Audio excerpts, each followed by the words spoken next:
Hrithik Roshan junior NTR के fans हैं भाई, यहाँ पे आप लोगों के लिए मैं एक से बढ़कर एक रिपोर्ट लेके आते रहता हूँ। देखो भाई, जूनियर एनटीआर पहली बार बॉलीवुड की किसी फिल्म में भाई साहब आ रहे हैं, मतलब उनका डेब्यू है। और डेब्यू भी भाई कोई छोटी मोटी फिल्म का नहीं है, सीधा ऋतिक रोशन के अगेंस्ट है। और YRF स्पाई यूनिवर्स, यानी कि बॉलीवुड का जो अभी तक का सबसे बड़ा यूनिवर्स है वो सिर्फ यही है। और मैं ये समझता हूँ कि भाई साहब इंडियन फिल्म इंडस्ट्री का सबसे बड़ा प्रोडक्शन हाउस यश राज, उसके साथ में अगर आ रहे हैं तो भाई साहब क्या ही होना है। फिर तो मैं यहाँ पे, मुझे बताने की जरूरत ही नहीं है भाई। और साथ में जब ऋतिक रोशन हो, ओए होए, क्या ही होगा भाई, कमाल होगा, जो भी होगा फाड़ू होगा।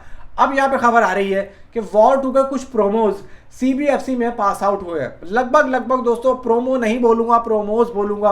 अब ये लोग कर क्या रहे हैं?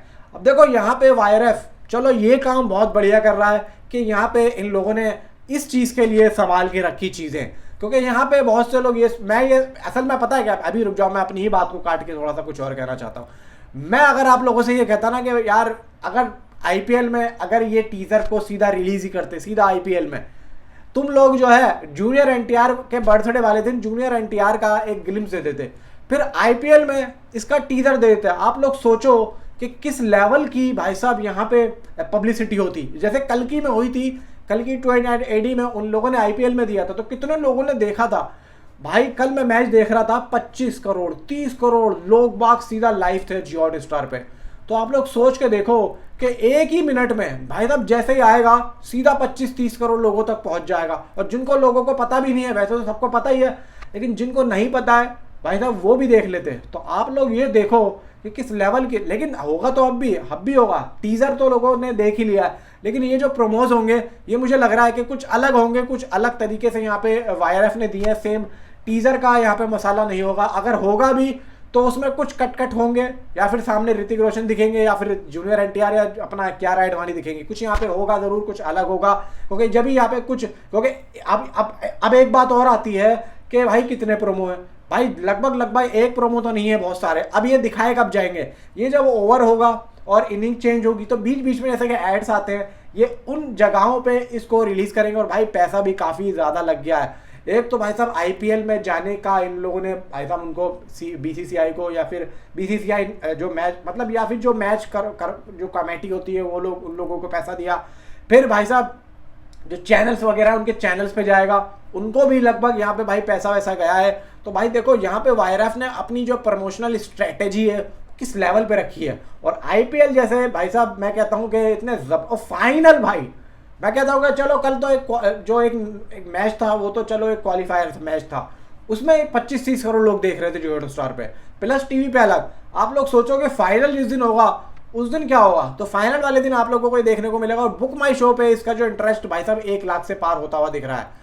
मे भी हो सकता है कि पार हो भी गया जो आप लोग देख रहे हो, क्योंकि 1 लाख से ऊपर यहाँ पे जो है जाता हुआ दिख रहा है। और देखो भाई अभी फिल्म को रिलीज होने में पूरे 4 महीने बाकी हैं, तो मुझे ऐसा लग रहा है कि जैसे जैसे फिल्म नजदीक जाएगी ना, इस मूवी का जो इंटरेस्ट है लगभग 1 मिलियन जाने वाला है, 1 मिलियन। और ये ऋतिक रोशन और जूनियर एनटीआर की ये पहली ऐसी फिल्म होगी, या फिर ऋतिक रोशन की ऐसी पहली फिल्म होगी जिसका मूवी रिलीज होने से पहले बुक माई शो इंटरेस्ट भाई साहब 1 मिलियन है। तो ये कोई छोटी बात नहीं होती है। और दूसरी बात यह है कि अल्फा मूवी का जो शूट चल रहा था कश्मीर में, वो दोबारा से स्टार्ट हो चुका है। पहलगाम अटैक के बाद में जो पहला शूट रखा गया है वो अल्फा का रखा गया है, जिसमें बॉबी देओल शूट कर रहे हैं। और लगभग बॉबी देओल की भी जो एक हिंट दिया जाएगा वो वॉर 2 में दिया जाएगा। इनफैक्ट यहाँ पे आलिया भट्ट तो मौजूद है ही, आलिया भट्ट का एक कैमियो है, प्लस अल्फा में ऋतिक का कैमियो है। इनफैक्ट यहाँ पे अनिल कपूर भी मौजूद है, और यहाँ पे अपना लूथरा भी है। लूथरा गायब हो जाएगा मतलब सेकंड हाफ में, जब भी यहाँ पे अनिल कपूर का रखा गया है, क्योंकि लूथरा का जो पर्दाफाश कहीं ना कहीं करेंगे, वो मुझे ऐसा लग रहा है कि वो अनिल कपूर करेंगे, क्योंकि अनिल कपूर को इसीलिए यहाँ पे रखा गया है। और लगभग दोस्तों प्रोमो जो है, मुझे जो न्यूज़ मिली है वो 2-3 से ऊपर है भाई, 2-3 से ऊपर है, क्योंकि जो CBFC की रिपोर्ट है उसमें तो 8 या 9 प्रोमो यहाँ पे हमें देखने को मिल रहे हैं CBFC से पास आउट हुआ। और 1 मिनट 15 सेकंड के आसपास यहाँ पे बताया जा रहा, ड्यूरेशन भी यहाँ पे आ चुकी है। अब आपके हाथ में है भाई, देखो आप लोग इसको टीवी पे देखो या फिर अपने ऐप पे देखो मोबाइल में, वो आपके हाथ में। फिलहाल तो यह है कि जब आएगा फाइनल, उसके बाद में मैं आप लोगों को इसके बारे में बताऊंगा कि कौन कौन से प्रोमो आए थे। अगर हो सका तो मैं आप लोगों को इस पे भी दिखा दूंगा। और देखो भाई ये कोई छोटी मोटी फिल्म तो है नहीं, और छोटी मोटी फिल्म को एक छोटे मोटे प्रमोशन पे भी यहाँ पे जो है लेके नहीं चला जाता। जब भी वाईआरएफ यहाँ पे भाई साहब आईपीएल में जा रहा है, पैसा खर्च कर रहा है। 400 करोड़ तो इस मूवी का बजट बताया जा रहा है।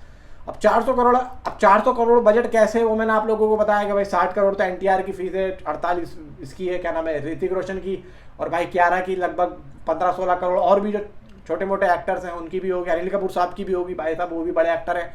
और भाई यहाँ पे फिर अलग अलग और भी चीज़ें, बहुत सा खर्चा वर्चा होता है ये वो करके, तो यहाँ पे एक बजट बताया गया। और ये वाईआरएफ की पहली ऐसी मूवी है और स्पाई यूनिवर्स की पहली ऐसी मूवी है जो कि इतने बड़े बजट में बन रही है। अब आप लोग सोच के देखो कि 400 करोड़ में अगर इन्होंने बनाई इस मूवी को, तो उसका बॉक्स ऑफिस कलेक्शन डे 1 के आने वाला है। मैं समझता हूँ कि 1-2 दिनों में इस मूवी का बजट तो क्लियर हो जाएगा, इतना तो मैं जानता हूँ। नीचे कमेंट में आप अपनी राय मुझे जरूर बताएं। तो मिलता हूँ आपसे अगली किसी वीडियो में। Thanks for watching.